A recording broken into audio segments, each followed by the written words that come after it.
It's the F2 Basketball Podcast. I'm Colin Stevens. Today I'm here with Jehyve Floyd, also known as Fetty Floyd, from Holy Cross. Jay, it's good to have you on, bro. Thanks for having me. Yeah, Good to be here. so Jay is back right now in Myrtle Beach, training for just to get prepared to go over to Germany. Who are you gonna be playing for over there? I'll be playing for MHP Riesen in Ludwigsburg, Germany. You excited? Yeah, I'm ready to be out. All right, so we've got DPOY two-time, right, for Holy Cross, and he's been here working on some offensive stuff, and just excited about his rookie year. But we're gonna do this podcast a little differently than we've done before, and Jay and I have developed a relationship where we feel like we really just get a lot out of each other in our conversations. So we're gonna have just like a little bit of a back and forth Q&A. I mean, we've had probably an hour worth of deep talks already before this. You so should have captured it. We're just gonna let you guys into some of the conversations that we had. One of the ones that Jace we actually had to stop the setup of everything and make sure that we didn't go into this. Jay was talking about what's the difference between knowing yourself, being sure of yourself, and having pride, right? And so, because look, we've talked a lot about relationships, so not just relationships with your significant other, but relationships with other people, maybe coaches or teammates or friends or family.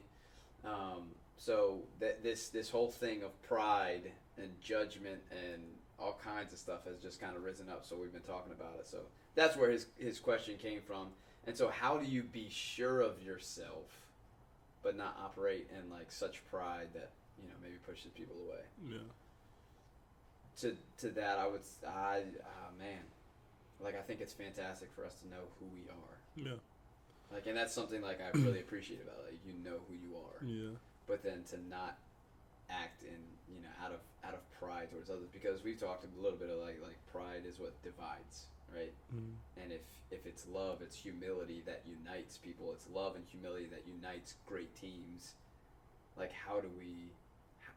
can that happen with pride?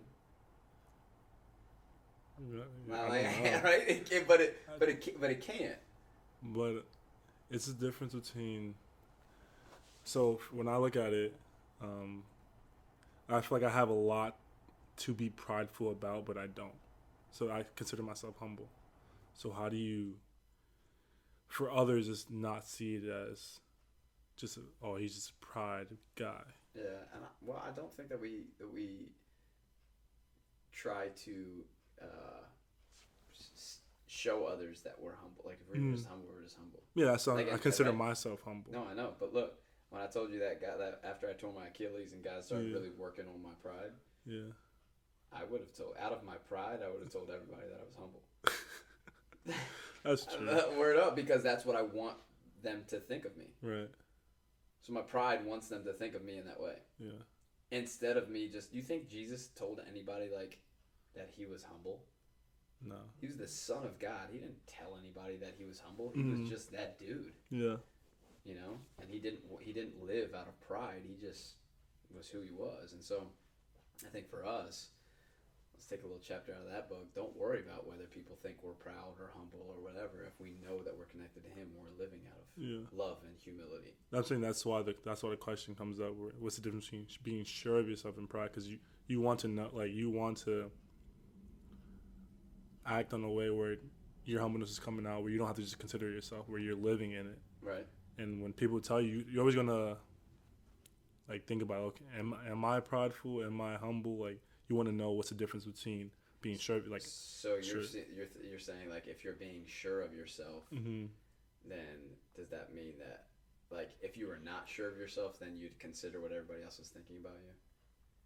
I think that. Right? Yeah. But being sure of yourself, it doesn't, like, you're sure of yourself, not what other people think about you. For sure. We can't be sure of what other people think about us. Yeah. A lot of times we try to manipulate what other people think about us. Right. Because it feeds our pride.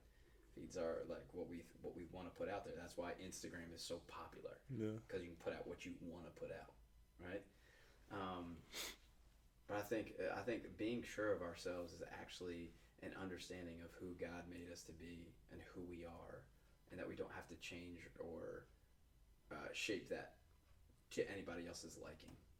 That doesn't mean that we're not still growing and we're not still morphing and we're not still evolving into better people, but it just means that like like the principles and the character that you stand on, and like you're not going to compromise those things so that other people would think that we're better than like whatever.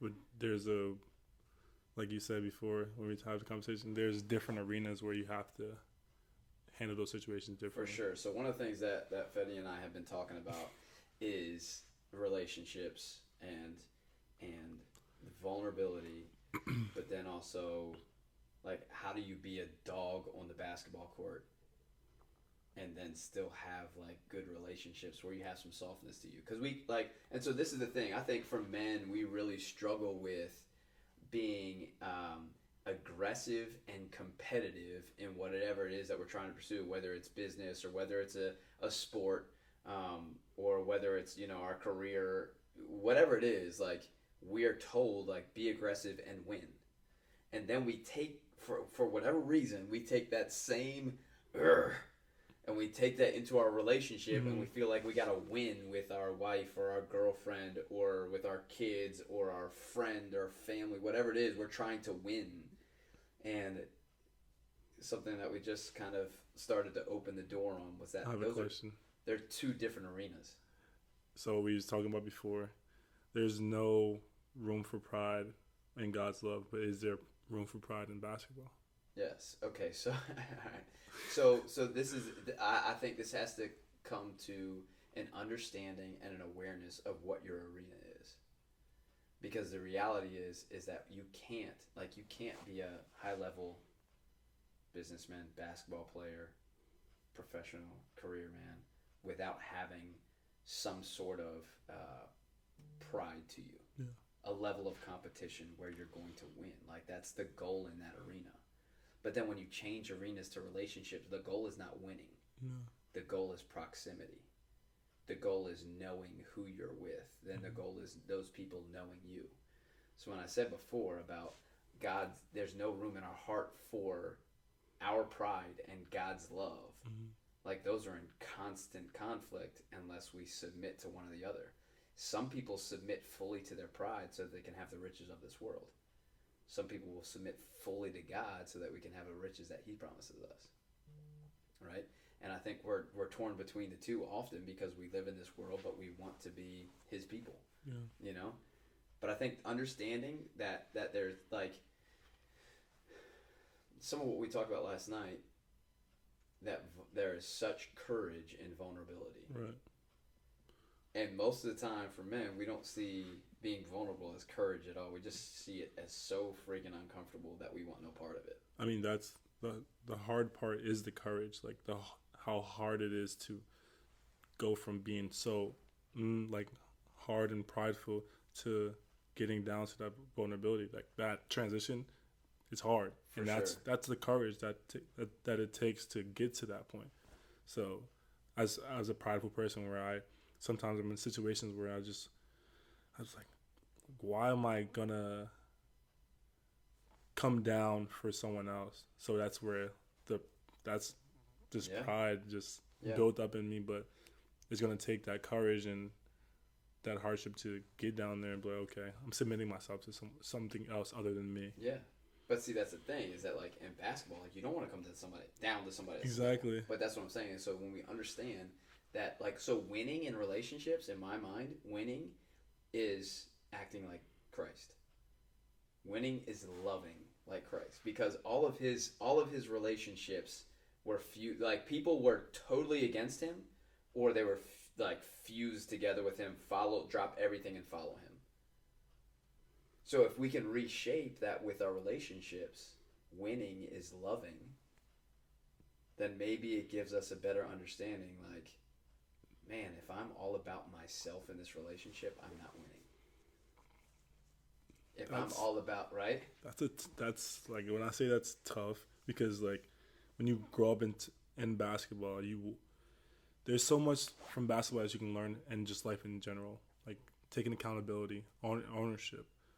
When it translates to relationships, you can't have that same mentality where you can take ownership, but it's like more now you're sharing your accountability, and you have to trust the other person that's going to hold their own weight too. But the beautiful part about basketball is that it teaches us, like, because basketball is a team sport. Yeah.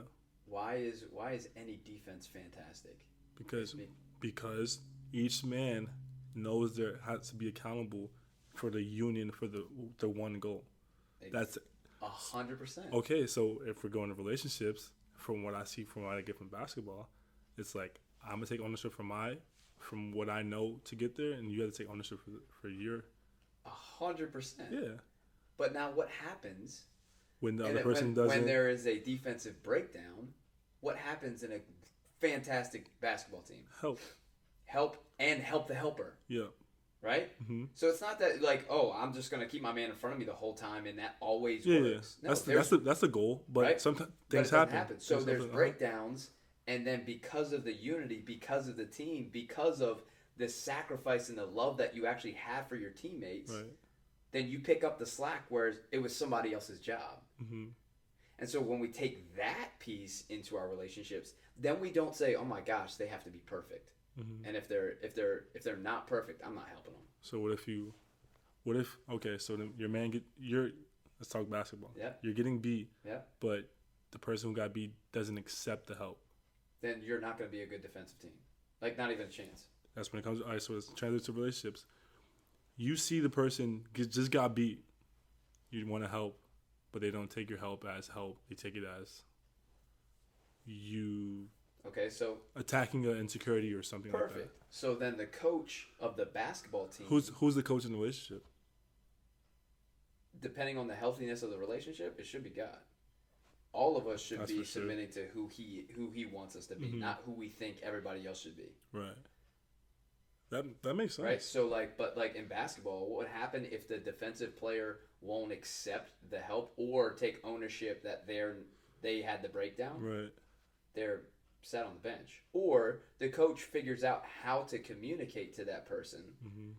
that they need to take ownership of it and that they need to accept the help, and so that there is a union there. Okay, so we talk about basketball. You can actually verbally talk to the coach.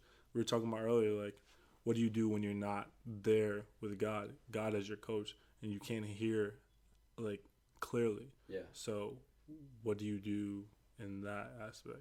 I think this is a really good question, because I think, when we talk about like knowing God or knowing mm-hmm. Jesus, none of us have ever met God. Yeah. And in our time, none of us have ever met like face to face Jesus and like shake his hand or mm-hmm. like that's not happened. But it has to do with proximity, right? And so how do we have a better relationship now after this week than we did for the 4 or 5 weeks when there was a bunch of other people like you and I have spent a lot of time together. For sure.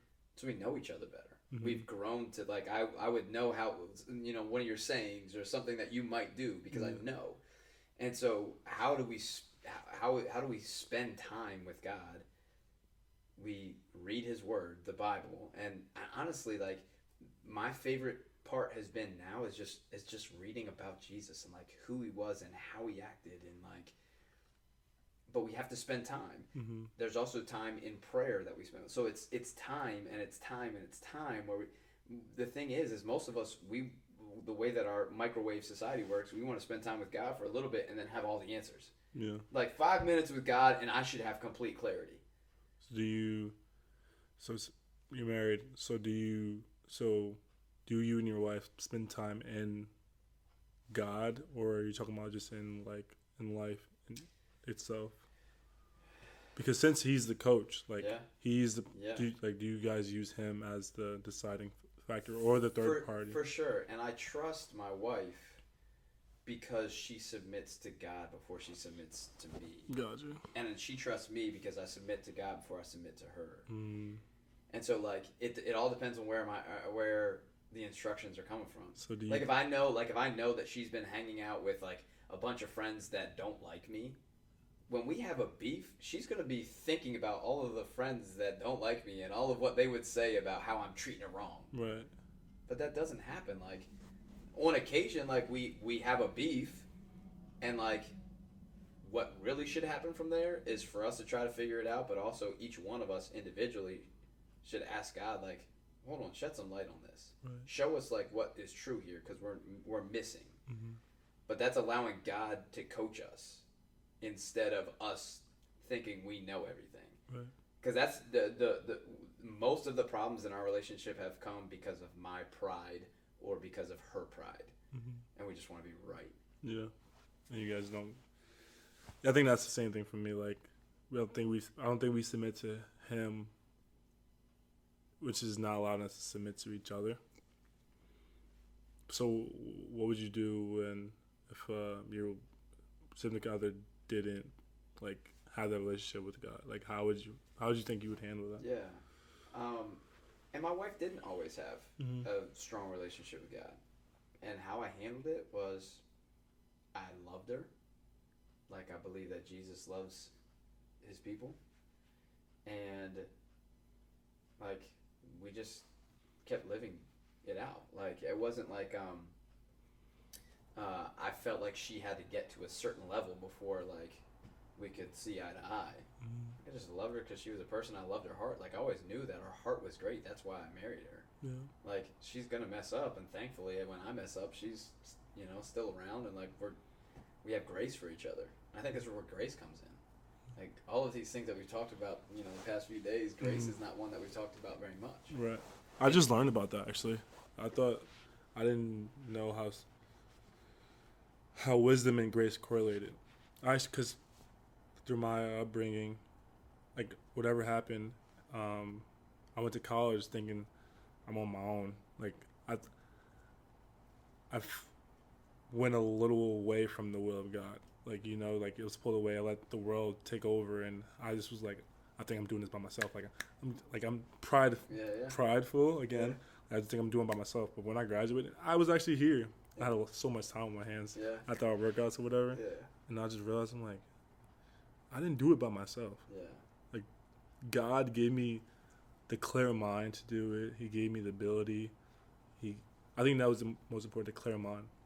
Where my mentality, which I love, like that I have I'm always trying to get better, but I just didn't have it.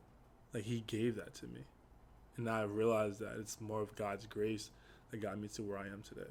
And the whole time I was thinking like it was just me. Yeah. Well, if you like grace in itself. Yeah. Grace is like you doing somebody wrong, and then still loving you. Mm-hmm. The opposite of grace is like retribution, where you do somebody wrong and they do you wrong back. So and so we see that displayed in Jesus and his life, where people did him wrong and he still loved them. It didn't make sense. Like people were weirded out by it. Mm-hmm. Like even like his time from going from when he got arrested into going to the cross. Like, he was consistently treated terribly by people. And what did he say when he was hanging on the cross? He said, God, please forgive them, for they know not what they do. Right. Like, his mindset wasn't like, ooh, I can't wait to get them. After I get off this cross, they're gonna know who I am. Like, he wasn't like that. Uh-huh. Because love doesn't act in retribution. Love is powered by grace and powered by sacrifice and forgiveness. But love is also not soft. See, we think grace and we think forgiveness and we think those things are soft. Love is the most powerful thing that there is. Right. Like, love is what conquered death. The power of love is what brought Jesus back from the dead. Mm-hmm. But we think love is like, oh, I gotta be soft. No, love is what keeps marriages together when nothing else is keeping it together. Yeah. Like, love is what keeps family together. Love is what binds, UVA basketball. They got beat by the first 16 seed that ever happened. Mm-hmm. But because of their care for one another, they were able to bounce back. Like, if there was not love within that team, you better believe they would have been pointing fingers and they would have been cussing each other out, and it would have been over. Like, they wouldn't have made it back to the tournament the next year. Yeah. But because of their culture and because of the love and the respect that they have for each other, they can bounce back, and then they win the national championship the next year. Right. And I think that's what love actually does in us, but that's what grace allows for wrongdoing and not getting what you deserve. Is there a difference between grace and forgiveness? Grace and forgiveness, yes. Forgiveness is the shutting the book on what happened and moving past it. So grace right? is like letting go. No, grace is like, okay, let me put it this way. When I judgment is more of the opposite of grace. So when I do something wrong, typically what happened, like, okay, in my relationship with my wife, right? When I mistreat her or I go against my word, what should happen is I did something wrong. She kind of judges me for that. She gives me the cold shoulder. There's just like this discord because I didn't stay true to my word. So grace says, you were wrong here, but I will love you and forgive you because of it. So forgiveness is closing the chapter, not bringing it back up. A lot of times we say that we forgive people, but we still remember it. And so we bring it back up. Forgiving is closing the chapter and releasing that person from the bondage that a grudge holds. We can hold that grudge. A lot of times we hold grudges because it gives us power, right? It's pride, right? And that's pride. But a grudge gives us power. We don't want to let go of that. We got that over that person, you know. But forgiveness releases them from that. But what we don't understand is the grudge that we're holding. It's a nasty power. Like it derives nastiness in us and grows nastiness in us. And so it's not a good power. Yeah. But it still feels good at the time. Yeah, for sure. So when you forgive somebody, you release them from the bondage, but you also release yourself from the bondage of the grudge and the power that has over you. But grace is the stuff that keeps relationships together if retribution or judgment was the action when there was a problem, then they would fracture. Yeah. And so if we operate in pride and judgment, then we have a lot of fractured relationships.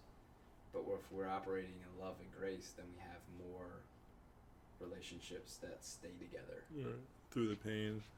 Like you said last night, love endures pain. Yeah. There's, I forgot what I was about to say, but, yeah, I forgot what I lost my train of thought. That's alright, man. Like, we've been talking a lot. Yeah. I'm trying to wrap my mind around everything. That's I got you. You said, earning respect and, I got you. What brought me like God loves us even though we don't deserve it. And throughout relationships, earning respect, because of basketball and relationships. So in basketball, you earn respect. In relationships, you give respect through God's love, but God loves us even though we don't deserve it. Sometimes. And so He calls us to do the same. Right. So like we were earlier, what?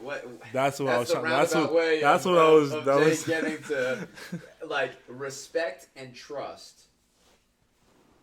In competition, it's absolutely earned. Right. Like if you think about like anybody that's in the military, they go through this massive boot camp to weed out the people that they can't trust or that don't deserve the respect, so that if their group gets called to military battle, that they can respect and they trust each other.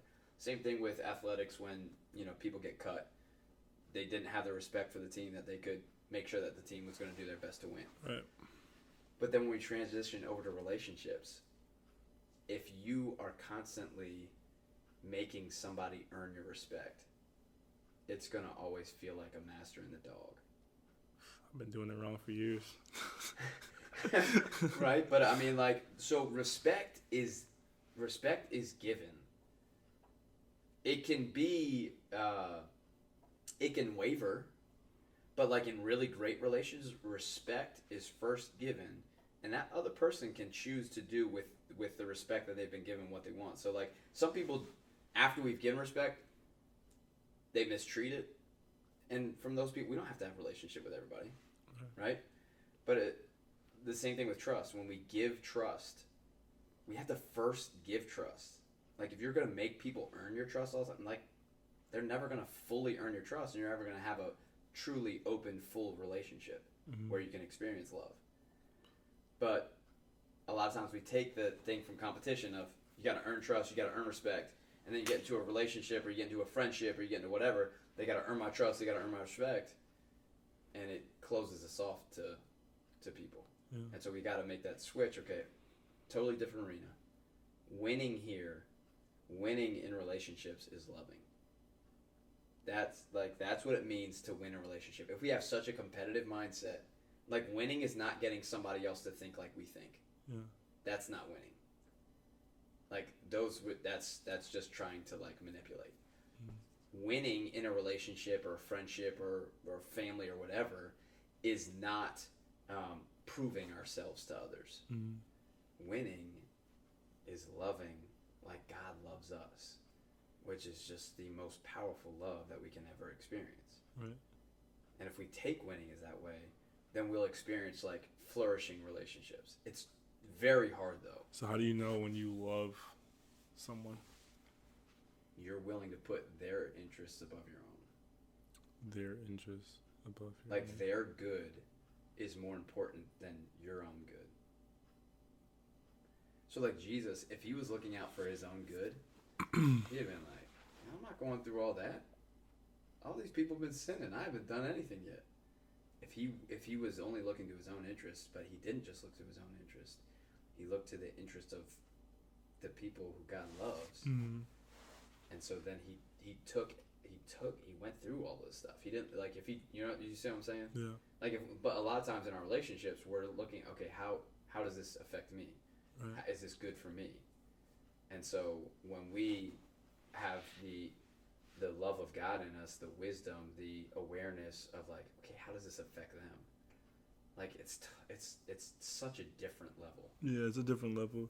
And I think just comparing it to basketball, where basketball is more of a linear relationship where the more you put in, the more you're going to get out of it. And now you get into a relationship, you have to, like, put in, but have to trust that they're going to put in the work, because relationships are work. And I see myself all the time where, like, I'm so willing to put the work in for basketball because I know if I put the work in, I'm going to get out of it. But in a relationship, it's like, do I want to put the work in?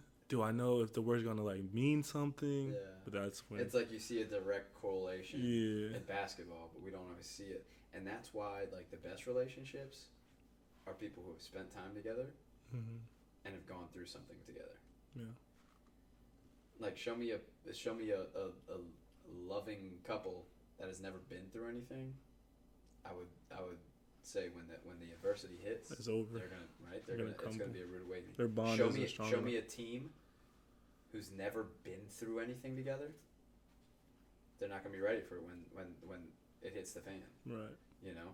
And so when you spend a bunch of time with somebody, you have some ups and downs, you've gone through something, it creates this cohesion and this stickiness that keeps people together. And a lot of times what happens in our relationships, in our culture, is that we go through something, we're like, this is not what I signed up for. Yeah. Deuces. And I think that's what, like, in my relationship now, I think that's where I know I love her, because I haven't done that. And I've done that in the past with other relationships. I'm like, yo, I'm not dealing with this. I'm out of here. Yeah.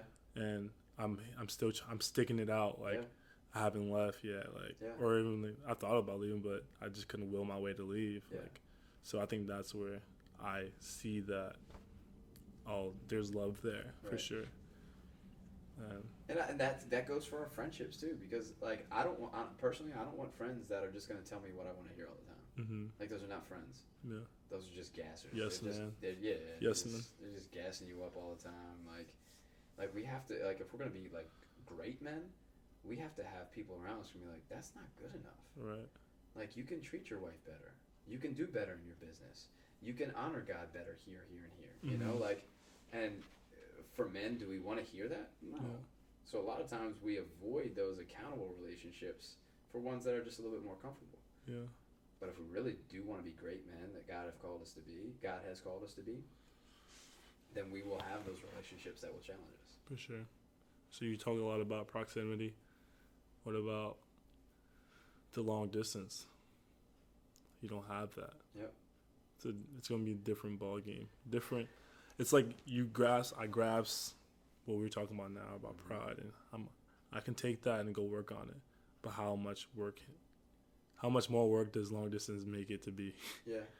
No, and I mean, I think that's for you guys to remain to figure out. Well, I think when it comes, our faith and our hope is for the dry times.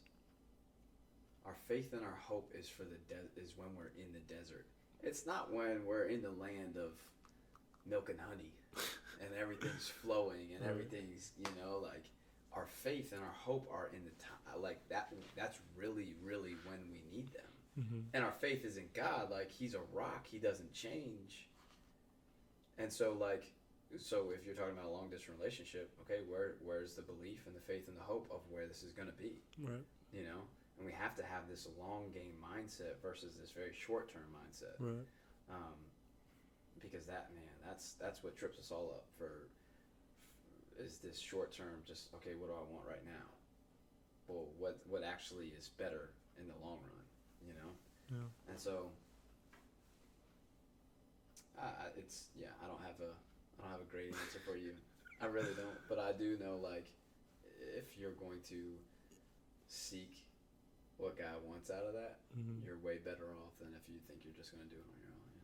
Yeah, I'm still waiting for him to send me the clear cut signal. Oh, right. He does. He sends out postcards on, I think, what is it, the 12th of every month? You got a few days before he's going to send them out. I haven't received one in a really long time. Because you've been married, that's why. Right. Yeah, maybe he just sent mine a long time, the last one. But, no, this has been very, very good conversation. And I hope this was beneficial for some of you guys that are watching. Would love to hear from you about your questions or comments about relationships and maybe even the correlation of basketball and how that applies, or vulnerability and how we maybe don't show vulnerability on the court but we do in our relationships. So just remember that vulnerability is strength, is courage in our relationships.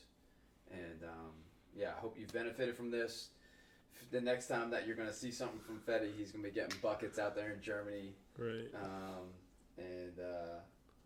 We'll go from there. Appreciate you, bro. No doubt. F2 basketball, we out of here.